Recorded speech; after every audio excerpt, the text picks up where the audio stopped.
Bene, eccoci insieme anche oggi. Stavolta rimaniamo sull'attualità, cioè un'attualità che ha toccato tutti, chi purtroppo direttamente e chi magari solamente come osservatore. Parliamo delle banche, di cosa sta succedendo in questi giorni nel Veneto. Per tutti noi è un'immagine, vale a dire sono sparite le insegne di Veneto Banca e di Popolare di Vicenza e abbiamo visto invece le nuove insegne di Banca Intesa.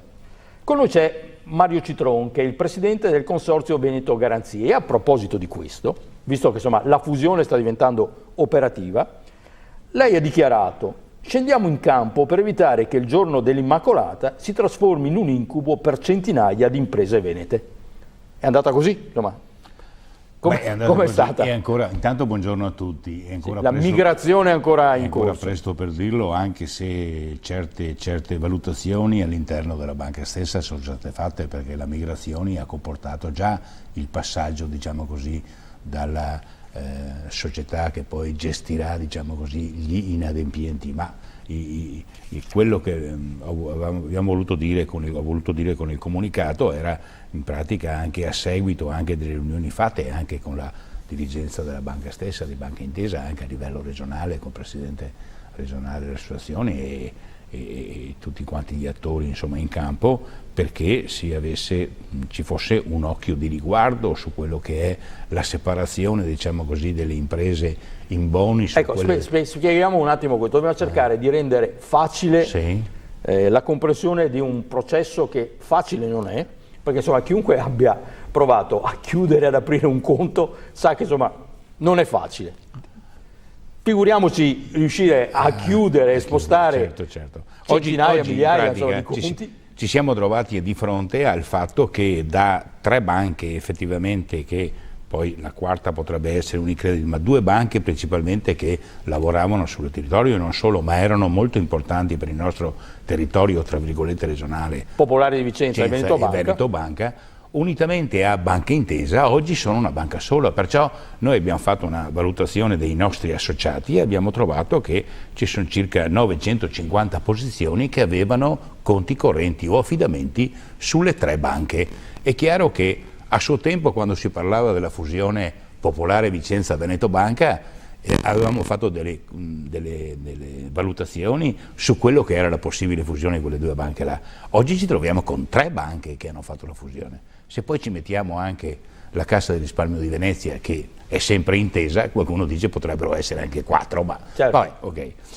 Allora, sappiamo tutti, insomma, la questione è che se uno ha un fido di 100 da una parte, 100 dall'altra e 100 da quest'altra, quando si tratta dell'unificazione come quella che stiamo attendendo i risultati in questi giorni, probabilmente non saranno più 300, ma probabilmente, per chi magari è un po', chiamiamolo, tirato, potrebbero esserci dei problemi. Allora ecco che entriamo in campo noi e vogliamo essere, primo, che ci sia da parte della banca una certa, tra virgolette, elasticità su questo aspetto. Secondo, termini insomma che in banca non è proprio facile ad essere applicato. Giustamente, purtroppo è così.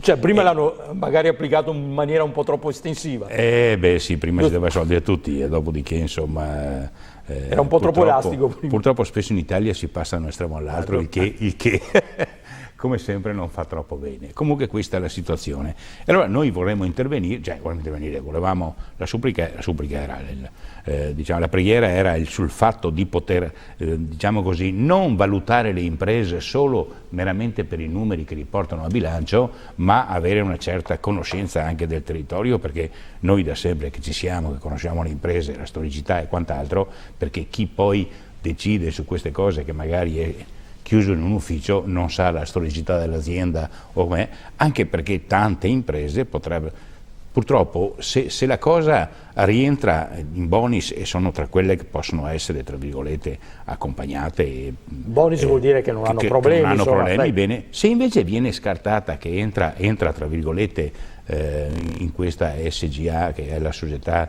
che gestirà queste imprese, queste in pratica quelli che sono il problema, i crediti incagliati, insomma. Crediti incagliati o tutte le società che potrebbero appunto incorrere nel non pagamento, diciamo così. Quelle in difficoltà. Sì, quelle in difficoltà. Perché come si è fatto in tante altre situazioni, c'è una banca buona e una bad bank. Sì, questa società è stata creata appositamente per gestire tutte le situazioni non performing, diciamo così. In modo che la nuova realtà bancaria, insomma, parta bene. Esatto, sì. Però appunto il discorso è che l'asticella, diciamo così, di divisione o di valutazione deve essere, diciamo così, speriamo, posta a un livello abbastanza soddisfacente, anche perché se una rientra nelle società che poi andranno gestite nella bad bank, diciamo, chiamiamola così, là vuol dire che questa società probabilmente andrà da subito in sofferenza e creerà dei problemi, tra virgolette, per tutti, al di là di creare problemi all'azienda stessa, perché non sarà più in grado di operare, perché vuol dire chiedere rientro dei figli e quant'altro, insomma, ecco, perciò enorme difficoltà. Allora noi volevamo così essere, anzi siamo al fianco delle imprese che eventualmente si troveranno non più con i 100-100-100 ma con i 200, con la nostra garanzia potrebbero ritornare ad avere 300 e per essere accompagnate nel percorso, diciamo così, nel proseguio. Lei prima ha usato un termine che mi ha colpito, perché mi pare che il cerchio a 360 gradi alla fine torni sempre in un punto, che è quella della conoscenza delle aziende, perché è lo stesso discorso che con lei forse o con altri interlocutori si è fatto quando sono entrati in vigore i cosiddetti patti Basilea 1, 2, 3, 4. Sì, voglio dire, le norme bancarie sì, internazionali fatte solamente sulla carta, certo, e che non conoscono la realtà aziendale, che invece è un elemento determinante soprattutto in un tessuto produttivo fatto di piccole e medie imprese come quello del nord-est. E siamo ancora lì. Ma direi di sì, anche perché insomma purtroppo, ma è diciamo così, da sempre così, la piccolissima e la microimpresa non ha una struttura aziendale che ha il direttore finanziario e la possibilità di presentare numeri, diciamo così, e un business plan alla banca, un piano industriale come si deve. È un po' carente da questo lato, di conseguenza la conoscenza del territorio e la conoscenza delle imprese, perché sono assistite anche dalle associazioni, sindacato, confartigianato in particolare, è chiaro che può aiutare molto nella valutazione dell'azienda stessa, perché molte volte magari i numeri non sono di conforto, però sappiamo che non è mai stato inadempiente, ha sempre rispettato gli impegni, quello che ha, ma anche perché la storia ce lo dice questo, e poi magari lo affronteremo nell'altro argomento, certo, e vedremo un attimo i numeri, che da sempre la piccola impresa non è quella che ha creato voragini, anzi è quella che contribuisce a pagare gli errori di qualcun altro. È la spina dorsale del Bravissimo. Paese. Però mi permetto una domanda scomoda. Prego. Sempre riguardo alla conoscenza del territorio. Anni fa, proprio dal mondo artigiano, sì, era partita una sorta di matrimonio, di interessi in questo caso, con le banche del territorio, sì, cioè popolari e sì, casse di credito cooperativo. Certo. Diciamo che con le popolari non vi è andata molto bene. Adesso invece pare che l'interesse si stia spostando verso le grandi banche. Lei ha citato Unicredit, qua si parla di Intesa, quelle che all'epoca insomma contestavate proprio perché dicevate non conoscono la realtà locale. Ma allora, capisco che dovete tenere il piede in tutte le scarpe. No, ma facendo qualche passo indietro, noi abbiamo, tra virgolette, subito un'evoluzione del mondo bancario, nel senso che le grandi banche a quel tempo, Unicredit in primis, aveva rivoluzionato un po' il settore bancario e se ci ricordiamo aveva creato le tre banche. Certo. Le banche retail, le banche corporate e le banche, diciamo così, la banca di grandi dimensioni. Aveva anche tra l'altro spostato tutte le direzioni, diciamo così, crediti e quant'altro, non più nei territori dove prima c'erano, la direzione di Treviso, di Padova, quello che è regionale, ma le aveva accentrate in un territorio che era fuori di quello che era distante dall'operatività delle piccole imprese. A quel punto là è chiaro che, insomma, avendo rimescolato le carte, qualcuno si è trovato a disagio, nel senso che Unicredit, come ho detto prima, ma anche Banca Intesa e quant'altro, che poi l'ha seguita a rota, le due maggiori banche, tra virgolette, italiane, hanno lasciato spazi e naturalmente anche una serie di di scontenti all'interno del mondo della piccola impresa.